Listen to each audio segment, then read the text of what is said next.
KTLA's John Fenolio joins us now with Mr. Trump's reaction after meeting with intelligence officials. John? Good evening, everybody.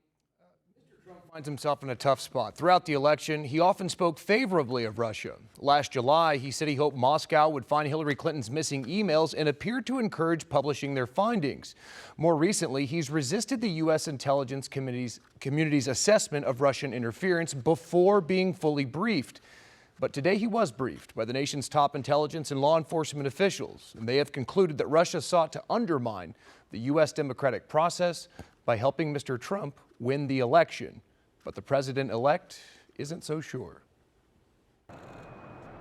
After a much-anticipated meeting with the heads of the NSA, CIA, FBI, and the Director of National Intelligence, President-elect Donald Trump continues to downplay the U.S. intelligence community's unanimous conclusions that Russia hacked the 2016 presidential election. Before the briefing, Mr. Trump calling the intelligence agency's findings of Russian interference, quote, a political witch hunt, but afterward describing the meeting as constructive, while stopping short of acknowledging their assessment that Russia engaged in election-related cyber hacking. The declassified version of the intelligence report finds that Putin and the Russian government developed a clear preference for President-elect Trump.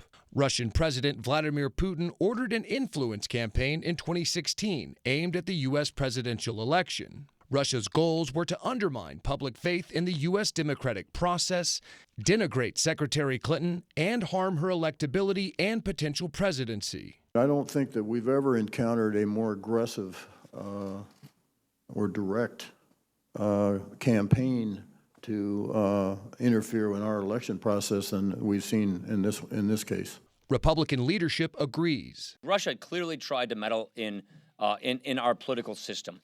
No two ways about it. Team Trump is acknowledging Russian involvement, but Mr. Trump isn't buying all of it, saying in a statement, there was absolutely no effect on the outcome of the election, including the fact that there was no tampering whatsoever with voting machines. The report does conclude that hacking was not involved in vote tallying.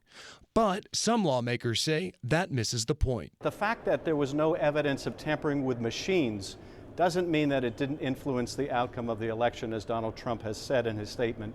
In fact, quite the contrary. The daily dumping of damaging material to Secretary Clinton was enormously consequential in terms of her campaign.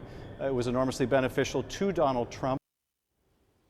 Now, the report said that the campaign blended cyber hacking intelligence operations with overt propaganda efforts carried out by state-owned media outlets like Russia Today and paid social media users. Mr. Trump says he will appoint a team to come up with a plan to combat cyber hacking within 90 days of taking office. Micah, back to you. John, thank you.